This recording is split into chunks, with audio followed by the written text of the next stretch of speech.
There is a very specific kind of exhaustion. It is quiet, and it settles over you heavily when you stand in your own home. You look at the pile of clothes on a bedroom chair that hasn't been a place to sit in months.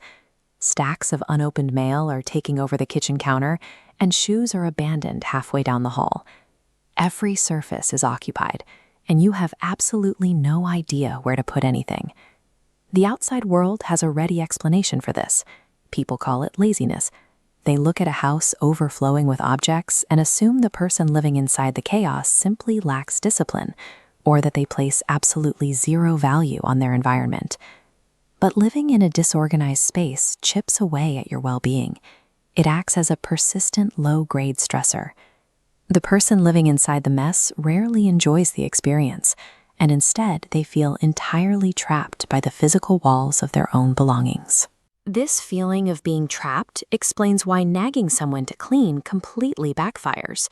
There is a well-documented human instinct known as psychological reactance.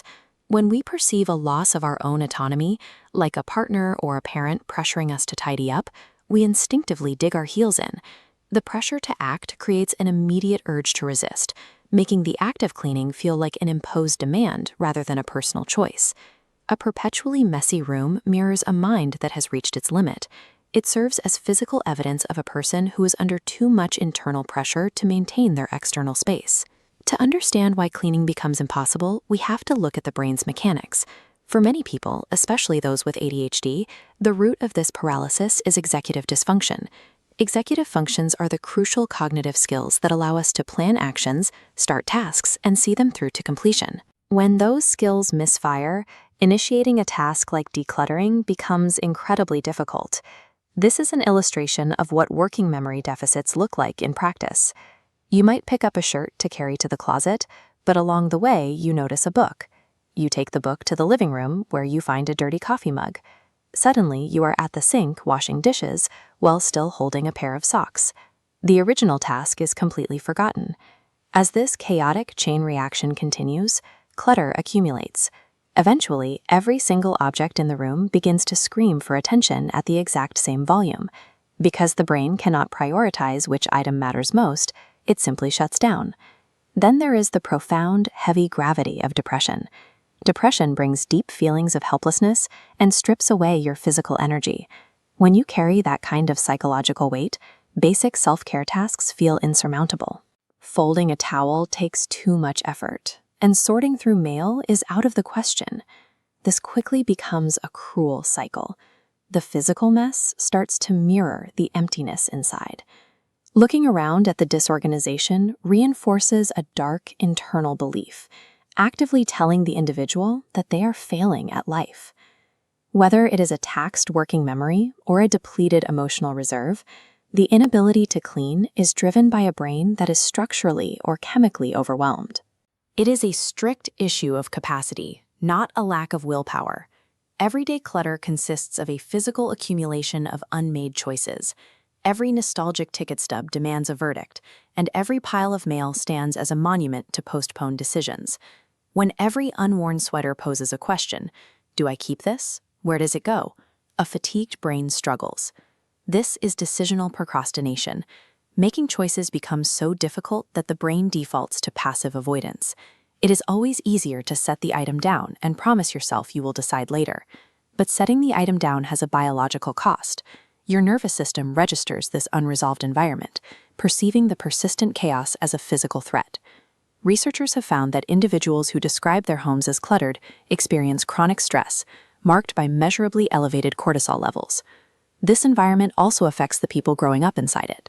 Large research studies show that living in a highly disorganized home makes it harder for children to think clearly.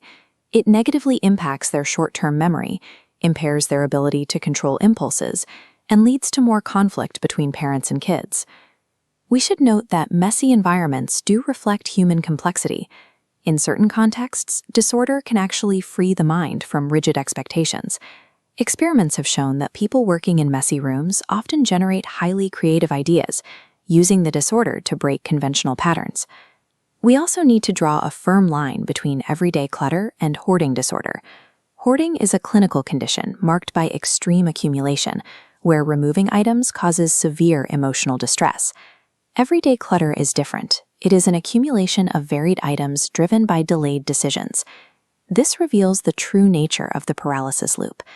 The mess creates a stressful environment. That stress drains your cognitive energy. And that exact energy is what you need to make the decisions required to clear the mess. You are locked in the trap. Escaping this loop requires a shift in perspective. If you are going to clean, you cannot do it to avoid shame, and you cannot do it to become a good person. External pressure will only keep you stuck. Self-determination theory posits that our motivation ranges from external pressure to autonomous, intrinsic motivation. When you internalize the value of a tidy environment for your own sake, you experience autonomy. This internal shift is what actually increases the likelihood of maintaining order. Look at anxiety levels before and after a stressful event. Experiments demonstrate a fascinating effect.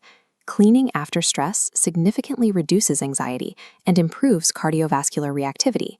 This physical act is grounding. Organizing your immediate space aids emotional regulation, actively restoring a sense of control. Consider tidying a tool for self-care. Forgive the mess that held you when you were too tired to function. When your energy returns, you can reclaim your space by making one small decision. Clearing your environment is a compassionate way to begin clearing your mind.